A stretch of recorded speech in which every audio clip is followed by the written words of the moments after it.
Bless your church with tongues of fire. Holy Spirit, move. Leave no trace of man's desire. Spirit, burn right through. Spirit, burn. Abra sua Bíblia, por favor, em Mateus capítulo 4, do versículo 18 até o versículo 25. Mateus 4, 18 até o 25. A vida de Jesus, ela está registrada nos 4 evangelhos. Os 4 evangelhos dão perspectivas diferentes a respeito da vida de Jesus, foram escritos por autores diferentes, com backgrounds diferentes, com uma ótica diferente, e elas pintam um quadro maior a respeito de quem era Jesus, daquilo que ele fazia. Existem coisas que Jesus fazia que nós nunca vamos conseguir fazer. Existem coisas a respeito de Jesus que nós não podemos imitar. A sua santidade, por exemplo, a sua sabedoria, por exemplo, o poder que ele tem sobre a morte. Nós não podemos imitar essas coisas, a morte que ele morreu por nós. Mas o Evangelho também registra coisas as quais nós somos convidados a imitar. Nós somos convidados a fazer igual. Nós somos convidados a caminhar na mesma direção. Essa é a dinâmica do Evangelho.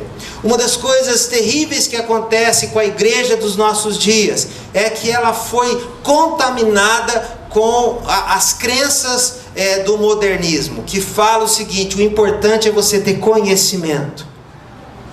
E uma grande parte daquilo que as igrejas se ocupam em fazer é transmitir conhecimento, transmitir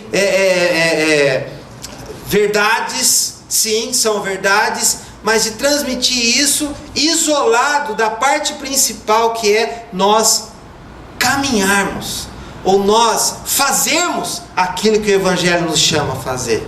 Esse é o equilíbrio que nós precisamos ter. Algumas pessoas ficaram frustradas com esse modernismo, e é daí que nasce o pós-modernismo, onde é o seguinte: na verdade tudo é relativo, não existem verdades mais. Então nós lidamos com essas duas realidades. Aqueles que foram influenciados pelo modernismo, que pensam que conhecimento, sabedoria, que o que você tem aqui na sua cabeça é que vai fazer você feliz, realizado, inclusive dentro da igreja.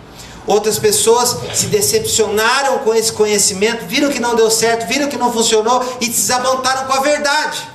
Então não existem mais absolutos, existe o que eu gosto, existe o que eu quero, existe o que me traz prazer, existe o que me faz feliz. Então vivemos essa vida como se nós fôssemos o centro do universo, e ninguém pode falar para mim o que é certo e o que é errado. O que é certo e o que é errado é o que me faz feliz ou não. Essas são as realidades que nós vivemos. John Wimber, ele que é o fundador da Vineyard, ele lidou com isso, ele foi um dos opositores a essa crença do modernismo, e o que ele sempre dizia é que não basta nós crermos, nós temos que viver. Não basta nós sabermos, nós temos que colocar em prática. Tem uma história famosa dele, da conversão. Assim que ele chegou à igreja e participando do culto, tudo era novo para ele, e as pessoas, terminou o culto, a hora que terminou o culto ele ficou desapontado, porque a hora que terminou o culto as pessoas iam simplesmente embora. Ele falou: gente, e aí?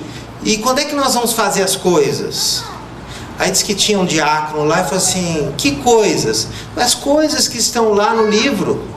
Lá no livro fala que Jesus curava enfermos, que Jesus ressuscitava mortos, que Jesus ia atrás dos perdidos e tudo mais. E isso aqui não é isso? Quando é que nós vamos começar a fazer essas coisas? Porque eu achei que isso aqui era uma reunião onde a gente vem aqui, a gente aprende, pega conteúdo, e aí nós vamos lá para fora e nós vamos fazer esse negócio. E a resposta desse diácono foi o seguinte: nós cremos nessas coisas, nós ensinamos a respeito dessas coisas, nós cantamos a respeito dessas coisas, mas nós não fazemos essas coisas. E essa era a triste realidade da igreja aonde ele começou a caminhar. Foi o que motivou ele depois, como plantador de igreja, como líder de movimento, como líder de outros, a levar a Vineyard a ser uma igreja que não simplesmente fala a respeito do Evangelho, mas uma igreja que quer viver o Evangelho. Uma igreja que quer levar o evangelho para a rua, quer levar o evangelho para casa, para a empresa, para o trabalho, para onde quer que seja, em todas as coisas, que nós queremos nos arriscar a fazer as mesmas coisas que Jesus fazia, sabendo que nem tudo que Ele faz nós podemos fazer igual, mas sabendo que existem coisas que Ele quer que nós façamos. Eu gostaria de ler com você esse texto de Mateus, que fala como foi que Ele chamou os primeiros discípulos. A sua Bíblia está aberta? Mateus capítulo 4, 18 até o 25, a minha versão é NVI. E Jesus, andando junto ao mar da Galileia, viu a 2 irmãos, Simão chamado Pedro e André seu irmão, os quais lançavam as redes ao mar, porque eram pescadores. E disse-lhes: vinde após mim, e eu vos farei pescadores de homens. Então eles, deixando logo as redes, seguiram-no.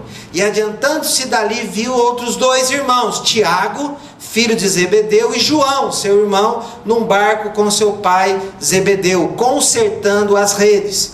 E chamou-os, e eles, deixando imediatamente o barco e seu pai, seguiram. E percorria Jesus toda a Galileia, ensinando nas suas sinagogas, e pregando o evangelho do reino, e curando todas as enfermidades e moléstias entre o povo. E a sua fama correu por toda a Síria, e traziam-lhe todos os que padeciam, acometidos de várias enfermidades e tormentos, os endemoniados, os lunáticos, os paralíticos, e ele os curava. E seguiam uma grande multidão da Galileia, de Decápolis, de Jerusalém, da Judéia e de além do Jordão. Palavra do Senhor. Graças a Deus. Palavra do Senhor para nós. Eu queria te chamar a sua atenção para algumas coisas a respeito de Jesus, olhando para esse texto. A primeira coisa é que o ministério de Jesus era acolher.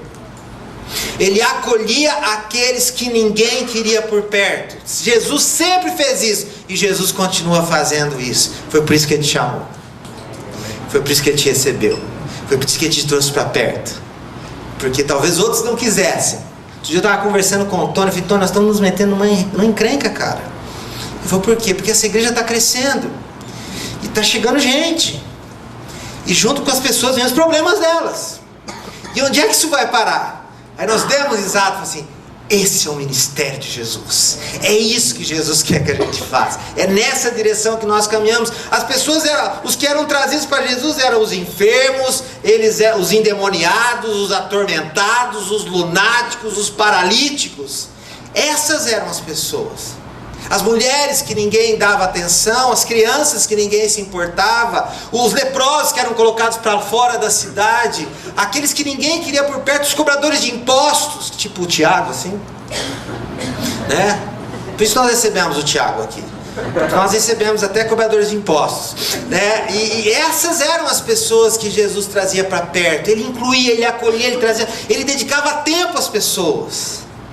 Jesus ia na direção, ele parava para falar com elas, ele parava para estar com elas, ele mudava o caminho dele, ele ia para a casa do pecador, ele era acusado de sentar com pecadores na mesa constantemente. Jesus estava se aproximando, acolhendo, trazendo pessoas para fora. Isso é um princípio que a igreja conseguiu fazer exatamente o contrário, porque durante muitos anos eu fui ensinado que eu tenho que me separar das pessoas, que eu não posso me misturar com as pessoas, eu não posso estar perto delas, eu não posso fazer, sabe? Esse foi o ensino que eu recebi na minha adolescência.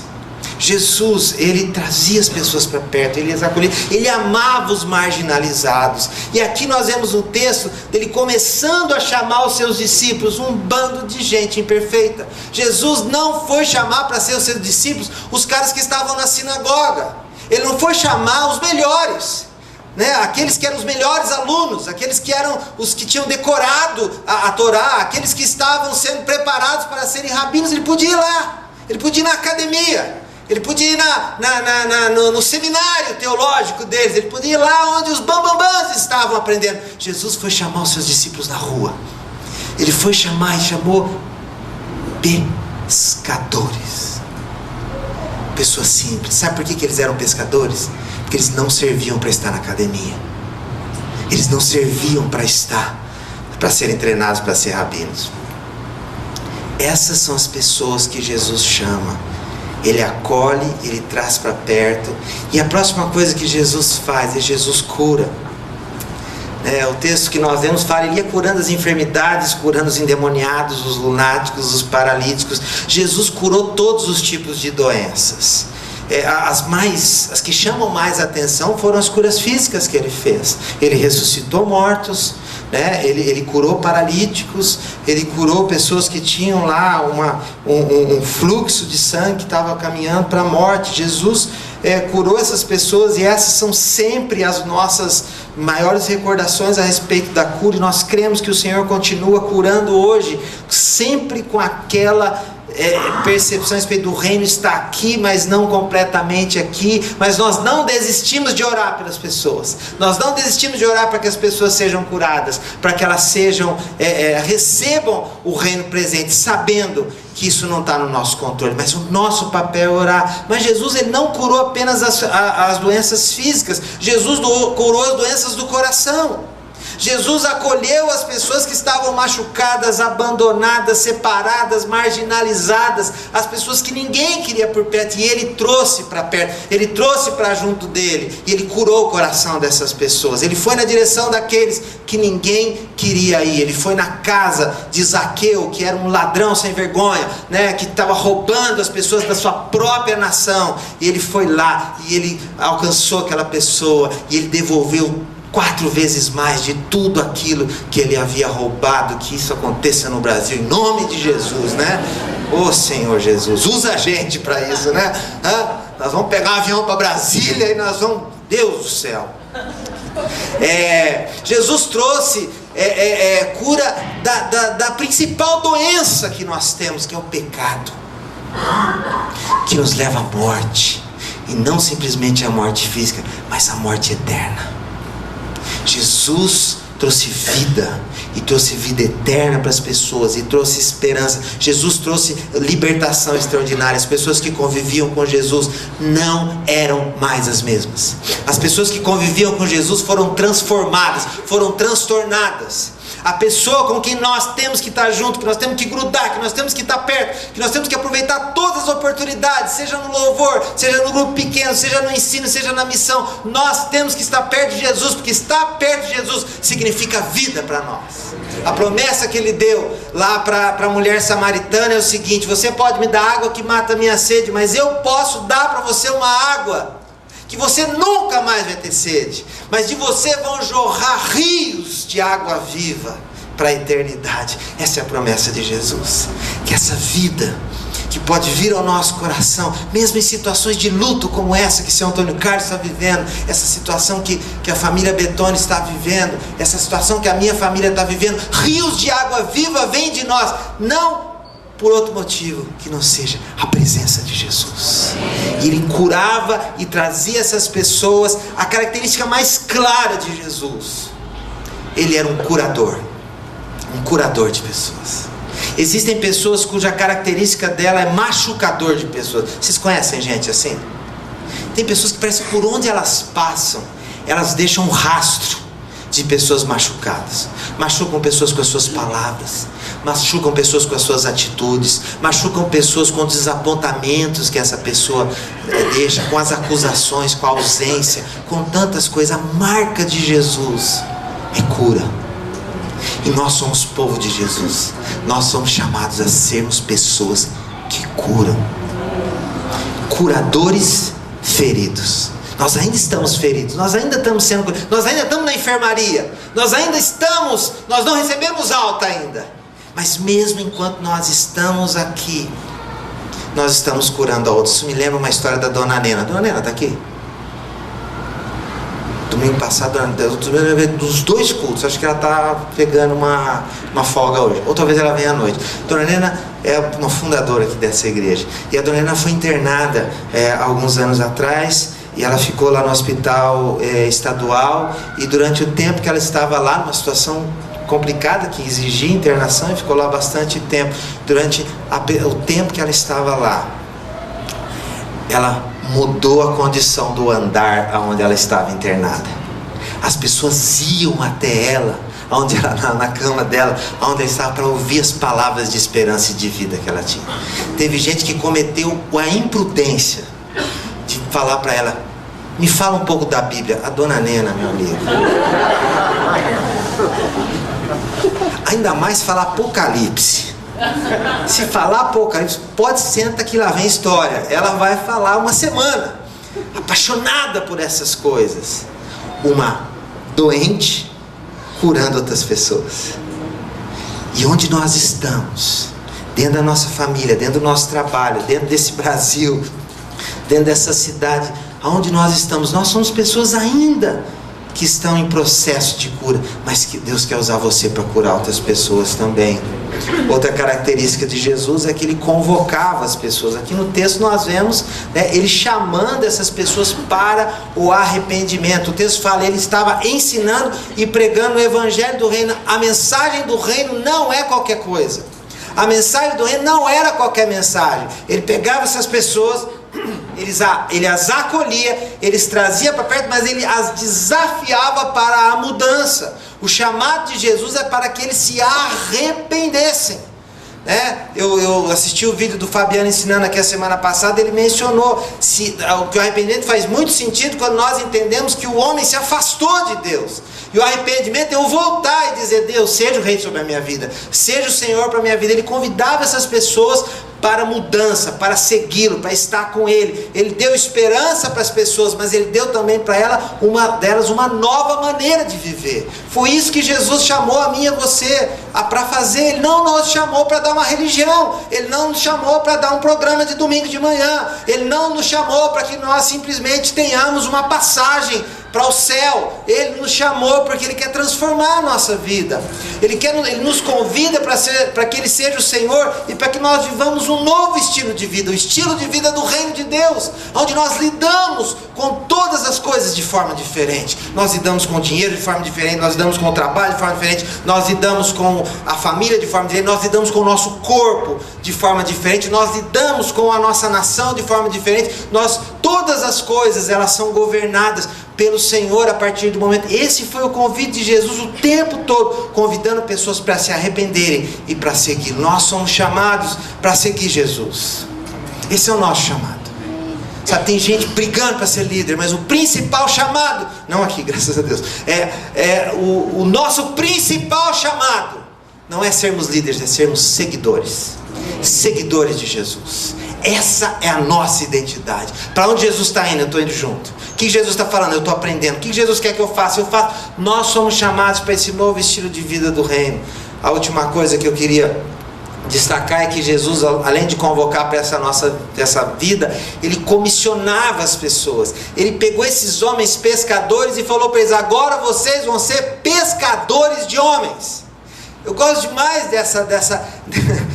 do uso dessas palavras. Ele pegou aquelas pessoas e falou assim: eu não vou jogar fora o que vocês sabem, o que vocês são, a experiência que vocês têm, mas eu vou pegar quem você é e vou transformar isso em alguém para o meu reino. Em alguém para o meu reino. Vocês eram pescadores, agora são pescadores de homens. E sabe de uma coisa? Deus tem feito isso com muita gente aqui. Deus tem chamado advogados aqui, inclusive corintianos, por incrível que pareça. Tem chamado advogados para advogar para o reino. Tem chamado pessoas aqui que são médicos para que eles possam curar pessoas e curar o coração também. Ele tem chamado pessoas aqui que são donas de casa para cuidar de outras pessoas. Ele tem chamado aposentados aqui para que possam levar descanso e possam levar desafio para as outras pessoas. Deus tem chamado mecânicos, tem chamado músicos, tem chamado funcionários públicos para que nós, que éramos pescadores, nos tornemos agora pescadores de homens. Que nós que fazíamos as coisas para nós mesmos, agora nós fazemos para o Rei. Nós fazemos para o Rei. A nossa vida inteira é para o Senhor.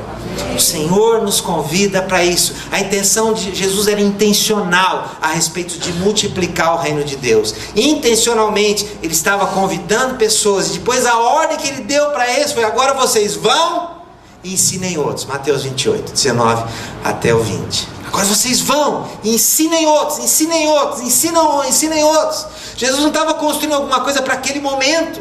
Jesus não estava construindo para aquela cultura, para aquele momento histórico. Não, Jesus estava criando um movimento global. Um movimento que ia se espalhar por todo o mundo. Um movimento que ia chegar nos confins da terra. Piratininga. Se você for olhar no mapa, nós somos confins da terra para eles, né? Nossa, esse movimento. E o Senhor está chamando eu e você para nós levarmos isso. O chamado de Jesus é para que você seja acolhido, você seja curado, você tenha um novo estilo de vida, mas todos nós somos chamados a estender o reino de Deus para outras pessoas. Todos nós somos chamados a colocar nossa mão na obra e nós servimos o reino de Deus. Quem foram essas pessoas que Jesus chamou? Jesus tinha 3 amigos, dos discípulos tinha 3 que eram os mais próximos. Você sabe o nome deles? Sadraque, Paul, quem é? Os 3 que eram os mais... Pedro, Tiago e João. Sei que você sabia. Tem uns aí que falaram amém. Então vamos lá. Pedro, Tiago e João eram os mais próximos. Estavam sempre ali do ladinho deles ali. Tinha João que recostava a cabeça no ombro. Já é chegar demais, fala sério. Pô, né? Tá ali do lado. Esses 3, ele chamou esses 3 e treinou esses 3. Além dos 3, tinham 12 que eram chamados de apóstolos, eram os discípulos que foram chamados inicialmente. Esses 12 estavam constantemente aprendendo de Jesus. Jesus pegava eles de vez em quando e levava eles no canto. Jesus andava, comia junto com eles, viajava junto com eles, ficava hospedado nos mesmos lugares, sentava no chão junto com eles, e o tempo todo com essas pessoas. O que Jesus estava fazendo com esses 12? Essas pessoas foram as pessoas com quem Jesus gastou mais tempo no Evangelho. Se você for ler os Evangelhos de ponta a ponta, as pessoas com quem ele mais dedicou tempo, as pessoas com quem ele mais esteve, foram essas 12 pessoas. E nessas 12 pessoas ele estava ensinando, mostrando. Tem coisas que você aprende na cabeça, tem coisas que você só aprende fazendo, tem coisas que você aprende numa sala de aula, mas tem coisas que você só pega quando você mete a sua mão e você tenta fazer. E esses caras fizeram isso. Jesus constantemente ensinando ele. Além dos 12, tinha um grupo de 72 pessoas. Outros 72 que eram chamados de discípulos também, constantemente com Jesus. Eles também foram ensinados. Jesus deu poder para eles, enviou eles para expulsar demônios, para curar pessoas, para ir na direção das pessoas. Eles voltavam. Era um processo constantemente de aprendizado. Vocês estão entendendo o que é a igreja, gente? Jesus não chamou a gente para fazer culto. Jesus chamou a gente para construir prédio. Jesus não chamou a gente Jesus chamou a gente para fazer isso. Para você andar com 3, para você andar com 12, para você andar com 72. E esses 72 continuaram fazendo isso no dia de Pentecostes, né? Lá no cenáculo, depois que Jesus havia sido crucificado, Jesus havia morrido, né? Jesus estava ali havia ressuscitado e conversado com eles. 120 estavam lá naquele cenáculo esperando por aquilo que Jesus tinha prometido para eles. Jesus prometeu para eles: vocês vão receber poder ao descer sobre vós o Espírito Santo, e vocês vão ser minhas testemunhas em Jerusalém, Judéia, Samaria, até os confins da terra. O que Jesus falou para os 120 é o seguinte: não é só para vocês, não é só para vocês. Eu vou dar poder para vocês, eu vou encher vocês. Eu não vou encher vocês para que vocês sejam felizes. Eu não vou encher vocês para que vocês tenham tudo que vocês querem. Eu não vou encher vocês para que vocês tenham uma vida tranquila. Eu não vou encher vocês para que vocês tenham uma religião. Eu vou encher vocês para que vocês possam abençoar. Assim como eu chamei Abraão, eu vou te abençoar para que você seja uma bênção. E em ti serão benditas todas as nações da terra. É o mesmo chamado. Jesus chamando esses 120 agora para serem cheios de poder. E eles são cheios de poder. E eles saem pregando. Pedro, que tinha negado Jesus 3 vezes, vai para a praça pública e 3.000 pessoas se convertem naquela pregação de Pedro. E naquele dia 3.000 pessoas foram batizadas. Em Pentecoste, 3.000 pessoas foram batizadas no ministério de Jesus. 3.000 pessoas foram incluídas no ministério de Jesus, para que essa mensagem chegasse a todos os cantos da terra. Sabe de uma coisa? Foi isso que eles fizeram. Acho que eu me empolguei, né? Respira um pouco você também. Tem gente que está querendo sair correndo. Eu só queria cantar umas musiquinhas aí, me chamaram aqui e tal.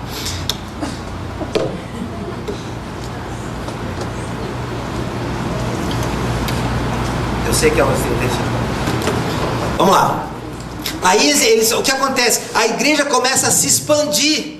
E ela se expande pelo Império Romano. O Império Romano dominava, governava, oprimia aquele pessoal, permitia as religiões ali, mas ele era o imperador. Foi esse império, sob esse império que Jesus foi crucificado. Era sob esse império que eles viviam. As igrejas começaram a se espalhar. Éfeso, Colossos, na Galácia, E a igreja até em Roma, que era a capital do império, uma igreja estabeleceu, e essas igrejas se estabeleceram, se espalharam pelo mundo ao longo das décadas, ao longo dos anos. Gerações e gerações, têm crido, confiado e feito as mesmas coisas que Jesus fazia. Essa igreja está espalhada pela face da terra, e é dessa igreja que nós fazemos parte. Amém. Nós gostamos de fazer parte da Vineyard, nós nos identificamos por causa disso, mas nós fazemos parte desse grande movimento global que está espalhado sobre a face da terra. Por isso eu termino. Você tem que participar. Ah, se eu tivesse uma daquelas igrejas que o pastor fala, vira para o seu irmão agora. Precisa, né? Não vira não. Você tem que participar. E sabe, eu coloquei você, não estou me excluindo não, tá? Porque eu acho que nós é meio genérico. Nós você sempre bota os outros, né? Nós, vai você, meu irmão, né? Nós, o Tony, nós, o fulano de tal. Você e eu, está apontado para mim isso aí também. Você tem que participar. Jesus envia a todos. Não existem desqualificados. O padrão da Vineyard é esse padrão de Jesus, a continuação do que aconteceu com os 3, com os 12, com os 72, com os 120. E é impossível para esse movimento ser calado. É impossível esse movimento acabar, porque ele não depende de governos, ele não depende de verbas públicas, ele não depende de políticas, ele depende do poder do Espírito Santo. Esse é um movimento que você e eu somos chamados a fazer parte, pelo poder do Espírito Santo. Passos práticos que eu queria deixar para você, se você quer fazer isso. Talvez você saia daqui e fale, opa, e agora, o que eu faço? Né? Primeira coisa, preste atenção naqueles que estão experimentando esse chamado. Se aproxima dessas pessoas. Você pode se aproximar de 2 tipos de pessoas na igreja. Aqueles que só pensam e aqueles que pensam e fazem. Eu gostaria de encorajar você a se aproximar daqueles que fazem, daqueles que se envolvem, daqueles que colocam a mão, daqueles que servem. Se aproxima dessas pessoas, né? E daquilo que eles estão fazendo. Então, se você tem um líder de grupo caseiro, cola nesse cara. Se você participa do Papo da Paz, cola nesse pessoal. Se você está na área de louvor, cola nesses caras. Se você quer se envolver com as crianças, cola naqueles que estão fazendo. Observa, vê o que está fazendo, aonde é que seu coração está motivado, e vá na direção dessas pessoas e observe o que elas estão fazendo. Segunda coisa, peça para que elas expliquem como é que elas fazem. Foi isso que Jesus fez com os discípulos. Peça para ele, como é que faz? Me dá uma chance de fazer. Me dá uma chance. Gente, eu caí na mão de uma pessoa que fazia isso, né? Eu caí na mão do pastor Newton, né? E eu colei nele. Eu colei tanto que eu casei com a filha dele, né? Sai pra lá, moleque, né? E eu grudado e tal, e ele pregava, mas como é que você prega? E onde é que você estuda? Que livro você lê? Eu ia na biblioteca dele, eu pegava os livros, tem uns livros que eu nem devolvi, estão lá até hoje comigo. E eu li, ele falava, não, é um negócio que lá em Brasília, eu entrava no carro, ia pra Brasília junto com ele, participar do evento e tudo mais. Eu olhava a comida que ele comia, eu olhava como é que ele cuidava das crianças, eu olhava como é que ele cuidava da esposa dele, eu olhava como é que ele lidava com as contas dele, e eu observava, e pedia isso, e ele foi me dando, faz isso, faz aquilo outro, e foi me dando oportunidade, eu fui aprendendo. Então, peça para que eles mostrem para você. Grude em pessoas que estão servindo, grude em pessoas que querem ver o reino acontecer, grude em pessoas que estão realizando, e peça para que eles mostrem para você como é que faz isso. Depois, se prepare para dar tudo aquilo que você recebeu, porque depois você vai fazer a mesma coisa com outro, e com outro, e com outro, e com outro, e com outro. Uma coisa importante, nunca vai ser igual. Nunca vai ser igual. Você nunca vai fazer as coisas exatamente iguais ao que o outro faz, porque Deus quer fazer de uma forma única através de você. Imagine isso. Deus te construiu, você é um poema de Deus, está escrito em Efésios. Você é uma obra-prima de Deus, e a forma como você foi feito se encaixa perfeitamente com os propósitos que Deus tem para você. Os dons que você tem, as habilidades que você tem, as virtudes que você tem, aquilo que você sabe fazer, o seu temperamento, o jeito que você é. Deus quer te usar de uma forma que ninguém mais vai ser usado. Eu sei de alguém que foi perguntado: você gostaria de ser como Billy Graham? E essa pessoa respondeu: não, porque se eu for igual a Billy Graham, quem vai ser igual a mim? Você não é chamado para ser uma cópia de outra. Você é chamado para ser você mesmo, do jeito que você é, do jeito que você sabe, do jeito que você aprendeu, com o seu jeitão, com o seu toque pessoal. Você é um pescador que vai ser transformado em pescador de homens. Jesus está chamando você.